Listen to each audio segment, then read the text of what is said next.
Selon ce qui est communément enseigné dans les lycées, la philosophie est née en Grèce antique.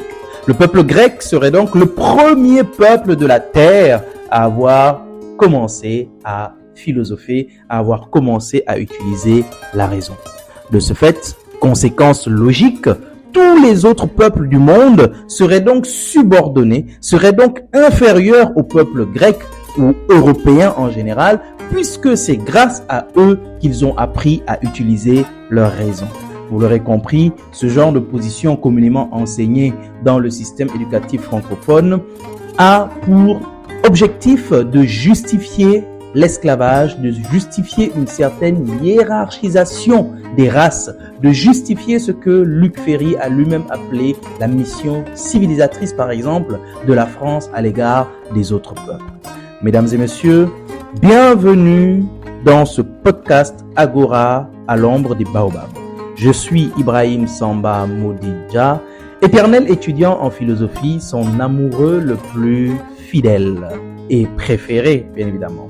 Vous qui êtes aussi des amoureux de la philosophie ou de simples curieux d'en savoir plus sur cette discipline, bienvenue à ce deuxième épisode consacré spécifiquement à l'origine de la philosophie. Tout le débat autour donc de la question des origines de la philosophie. Sans plus tarder, nous allons démarrer. Ainsi donc, il y a de sérieuses raisons de mettre en doute cette version grecque, voire européenne, de l'origine de la philosophie. Et des voix ne cessent de s'élever contre elle. Parmi ces voix, il y a celle de l'égyptologue sénégalais Cheikh Anta Diop. Dans son livre intitulé « Civilisation et barbarie » et d'autres de ses ouvrages, notamment Nation et agriculture, il soutient que les Grecs n'ont fait que recopier les œuvres égyptiennes.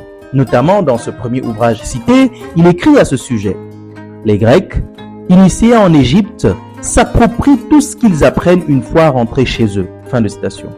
Pour asseoir cette position, il insiste sur plusieurs faits. Premièrement, les premiers philosophes grecs, Pythagore, Thalès, ont longtemps séjourné en Égypte avant de décider de s'installer sur les différentes îles grecques identifiées comme foyer de la philosophie. Plusieurs des thèses de ces premiers philosophes, donc deuxième point, ont déjà été dévoilées, connues depuis très longtemps par les Égyptiens. Par exemple, le théorème de Pythagore était connu près de 1500 ans avant la naissance présumée de ce grand mathématicien. Troisièmement, l'Égypte en tant que puissance à l'époque était en relation avec tous les royaumes et toutes les cités qui se trouvaient aussi bien en Europe qu'en Asie. De ce fait, c'est elle qui influençait les autres peuples par le rayonnement de sa civilisation, de sa science et de sa culture. Ces trois raisons suffisent pour que des auteurs tels Bilolo Mubabinge et Joseph Mabika parlent de miracle égyptien par opposition au miracle grec. En effet, pour eux, le miracle grec n'a pas eu lieu parce qu'en réalité, les Grecs ont puisé chez les Égyptiens. Le véritable miracle, il est égyptien parce que justement, c'est à partir de l'Égypte que la civilisation s'est construite. La première version de l'origine de la philosophie peut donc être qualifiée d'européocentriste parce que dans ce débat, il faudrait bien comprendre que chaque peuple veut effectivement affirmer que la philosophie est apparue chez lui. Parce que justement, il y aurait un avantage certain. Le peuple qui aurait découvert pour la première fois la philosophie serait donc le peuple supérieur à tous les autres et ainsi justifierait une certaine domination. Voilà pourquoi donc il y a des thèses, ou plutôt une thèse européocentriste, autrement dit la thèse d'une origine européenne de la philosophie, donc la thèse d'une origine de la philosophie centrée sur l'Europe. Et il y a une autre thèse, la thèse afrocentriste, autrement dit la thèse d'une origine africaine de la philosophie, la thèse selon laquelle la philosophie est apparue sur le continent africain, notamment en Égypte. Ces deux versions apparaissent comme contradictoires, donc irréconciliables.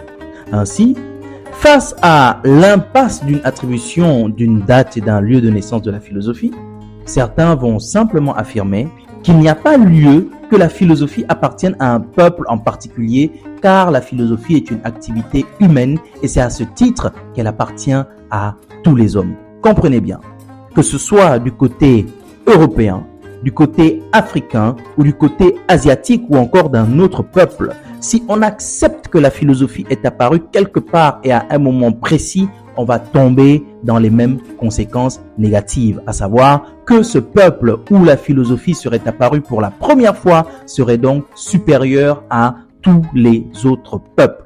Voilà pourquoi des auteurs tels André Comte-Sponville ont milité contre une origine humaine de la philosophie. Je vous explique. André Comte-Sponville, par exemple, écrit, je cite, que la philosophie soit exclusivement occidentale, comme le prétendent certains. C'est bien sûr une sottise. La raison, l'expérience et la liberté de l'esprit ne sont le bien exclusif d'aucun peuple, pas plus que le goût de la vérité ou du bonheur. Pourquoi la philosophie le serait-elle? Fin de citation. Donc pour lui, de la même manière que le goût de la vérité, la raison, l'expérience, le bonheur n'appartient à aucun peuple, c'est ainsi que la philosophie, elle aussi, n'appartient à aucun peuple. Ce sont des réalités humaines qui apparaissent dès que l'homme existe.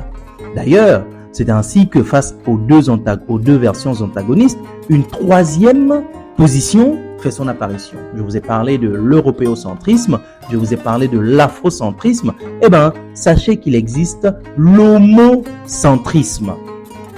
L'-HOMOCENTRISME. L'homocentrisme.